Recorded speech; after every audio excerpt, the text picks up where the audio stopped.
प्रिय विद्यार्थियों, हिमाचल सरकार द्वारा चलाए जा रहे कार्यक्रम हर घर पाठशाला में आपका स्वागत है।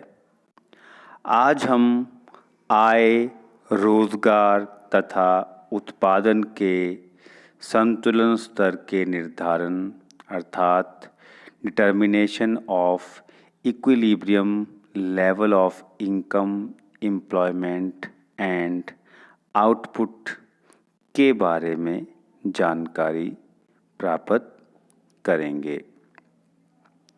समष्टि अर्थशास्त्र में आय, रोजगार और उत्पादन में कोई अंतर नहीं है। इसलिए आय के संतुलन स्तर का अर्थ है उत्पादन का संतुलन स्तर और उत्पादन के संतुलन स्तर का अर्थ है रोजगार का संतुलन स्तर। आय और उत्पादन के संतुलन के संबंध में दो विचारधाराएं हैं, एक परंपरावादी विचारधारा और दूसरी केन्जियन विचारधारा। अब हम जानेंगे कि परंपरावादी विचारधारा के अनुसार आय, उत्पादन और रोजगार में संतुलन किस प्रकार स्थापित होता है। तो इस संबंध में दो दृष्टिकोण हैं, कुल पूर्ति और कुल मांग दृष्टिकोण अर्थात aggregate supply and aggregate demand approach, और दूसरा है बचत निवेश दृष्टिकोण अर्थात सेविंग एंड इन्वेस्टमेंट अप्रोच। अब हम कुल पूर्ति और कुल मांग दृष्टिकोण के बारे में जानते हैं। परंपरावादी विचारधारा के मुताबिक कुल पूर्ति और कुल मांग दृष्टिकोण के अनुसार आय, उत्पादन तथा रोजगार में संतुलन उस स्थिति में स्थापित होगा जब कुल पूर्ति और कुल मांग बराबर होते हैं अर्थात aggregate supply is equal to aggregate demand. परंपरावादी अर्थशास्त्री मुक्त अर्थव्यवस्था के पक्ष में थे। उनके अनुसार मुक्त अर्थव्यवस्था में कुल पूर्ति और कुल मांग में संतुलन एक सामान्य स्थिति है और इन दोनों में संतुलन अर्थव्यवस्था में पूर्ण रोजगार के स्तर पर होता है। परंपरावादी सिद्धांत दो बातों पर आधारित है, से का बाजार नियम और मजदूरी कीमत लोचशीलता। से के बाजार नियम का प्रतिपादन प्रसिद्ध अर्थशास्त्री जे.बी. से ने किया था। इस नियम के मुताबिक पूर्ति अपनी मांग का निर्माण स्वयं करती है अर्थात supply creates its own demand. इसलिए अर्थव्यवस्था में कुल पूर्ति कुल मांग के बराबर होती है अर्थात aggregate supply is equal to aggregate demand. Next है मजदूरी कीमत लोचशीलता। परंपरावादी अर्थशास्त्री यह मानते थे कि मजदूरी कीमत दर में पूर्णता लोचशीलता अर्थात फ्लेक्सिबिलिटी पाई जाती है। इसका अर्थ है मजदूरी दर में वृद्धि या कमी श्रम बाजार में श्रम की मांग और पूर्ति पर निर्भर करती है। उनके अनुसार बेरोजगारी की स्थिति में जब श्रम की पूर्ति श्रम की मांग से ज़्यादा होती है तो एक मुक्त बाजार अर्थव्यवस्था में मजदूरी की जो दर है वो घट जाती है और मजदूरी की दर में कमी होने के कारण श्रम की पूर्ति भी घट जाती है और इसके परिणाम स्वरूप श्रम की मांग बढ़ जाती है। परंपरावादी अर्थशास्त्रियों के अनुसार मजदूरी दो प्रकार की होती है, नकद मजदूरी और वास्तविक मजदूरी। नकद मजदूरी वह मजदूरी है जो कि श्रमिक को मुद्रा के रूप में प्राप्त होती है और वास्तविक मजदूरी एक श्रमिक अपनी नकद मजदूरी के बदले में जो वस्तुओं और सेवाओं की मात्रा प्राप्त कर सकता है उसे वास्तविक मजदूरी कहते हैं।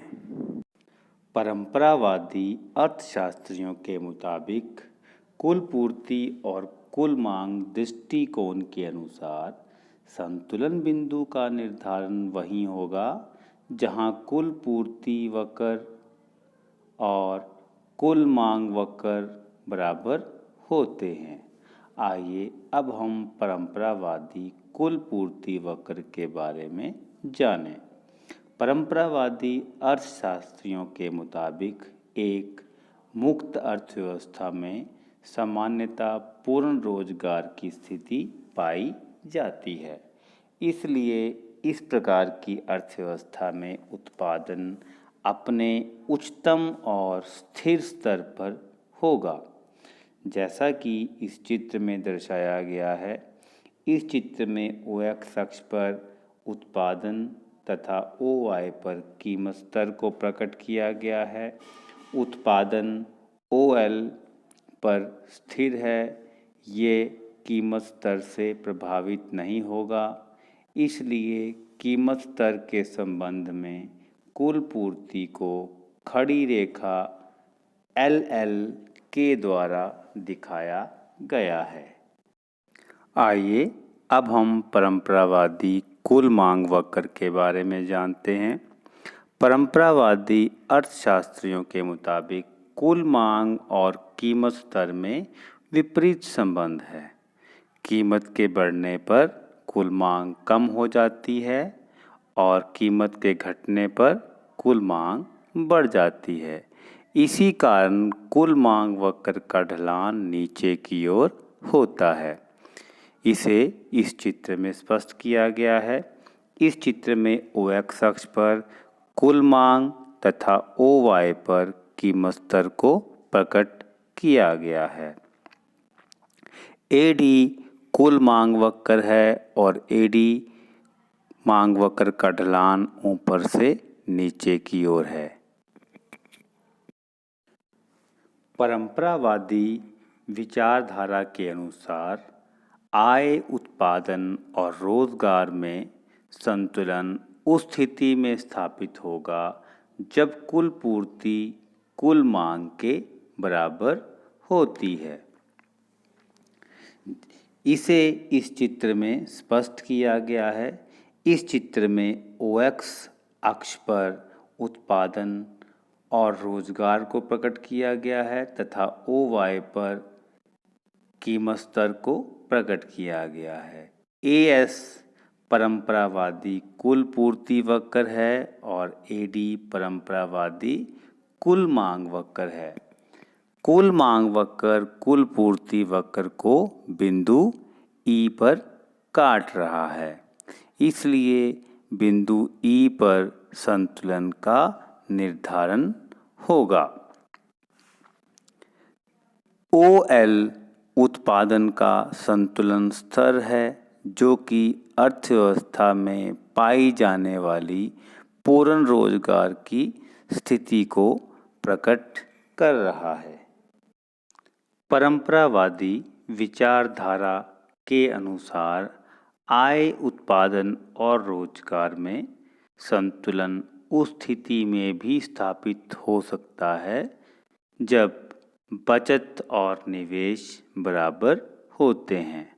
आइए अब हम बचत निवेश दृष्टिकोण से आय उत्पादन के संतुलन स्तर के बारे में जानें। परंपरावादी अर्थशास्त्रियों के अनुसार बचत ब्याज दर का फलन है। बचत और ब्याज की दर में प्रत्यक्ष संबंध है। अगर ब्याज की दर अधिक होगी तो बचत भी अधिक होगी और अगर ब्याज की दर कम होगी तो बचत भी कम होगी। इसे इस चित्र में स्पष्ट किया गया है। इस चित्र में OX अक्ष पर बचत और OY पर ब्याज की दर को दर्शाया गया है। SS बचत वक्र है। बचत वक्र की ढलान नीचे से ऊपर की ओर है, जिससे स्पष्ट हो रहा है कि बचत ब्याज दर के बढ़ने के साथ बढ़ रही है। अगर ब्याज की दर कम होगी तो बचत भी कम हो जाएगी। परंपरावादी निवेश फलन। परंपरावादी अर्थशास्त्रियों के मुताबिक निवेश भी ब्याज दर का फलन है, लेकिन ब्याज की दर और निवेश में विपरीत संबंध है। अगर ब्याज की दर अधिक होगी तो निवेश कम होगा और अगर ब्याज की दर कम होगी तो निवेश अधिक होगा। इसे इस चित्र में स्पष्ट किया गया है। इस चित्र में OX अक्ष पर निवेश और OY पर ब्याज की दर को दर्शाया गया है।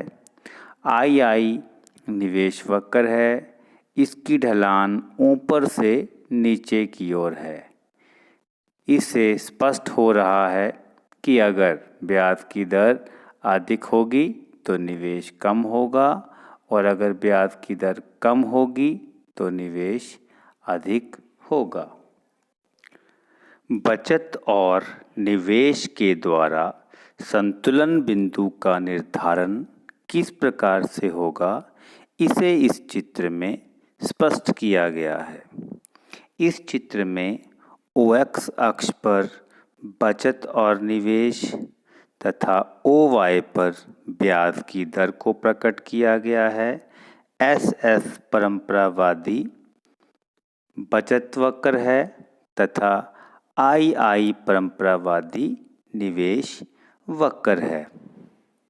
ब्याज की OR दर संतुलन दर है, क्योंकि इस पर बचत वक्र SS और निवेश वक्र II एक दूसरे को बिंदु Q पर काट रहे हैं, इसलिए बिंदु Q संतुलन बिंदु है। अब मान लीजिए यदि ब्याज की दर OR से बढ़कर OR1 हो जाती है तो बचत और निवेश का संतुलन बिगड़ जाएगा। तो इस स्थिति में बचत निवेश से CD के बराबर अधिक हो जाती है। बचत के निवेश से अधिक होने के कारण ब्याज की दर घटने लगेगी और यह तब तक घटती जाएगी जब तक कि ये पुनः OR नहीं हो जाती और ब्याज की OR दर पर पुनः बचत और निवेश बराबर हो जाएंगे। इसी प्रकार यदि ब्याज की दर घटकर OR2 हो जाती है तो भी बचत और निवेश का संतुलन बिगड़ जाएगा। ब्याज की OR2 दर पर निवेश अधिक हो जाएगा और बचत AB के बराबर कम हो जाएगी। बचत के कम और निवेश के अधिक होने के कारण ब्याज की दर बढ़ने लगेगी और ये तब तक बढ़ती जाएगी जब तक कि ये OR नहीं हो जाती। OR दर पर बचत और निवेश फिर से बराबर हो जाएंगे।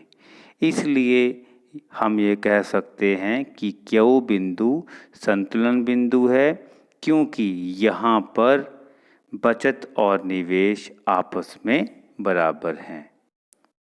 आज के लिए इतना ही। धन्यवाद।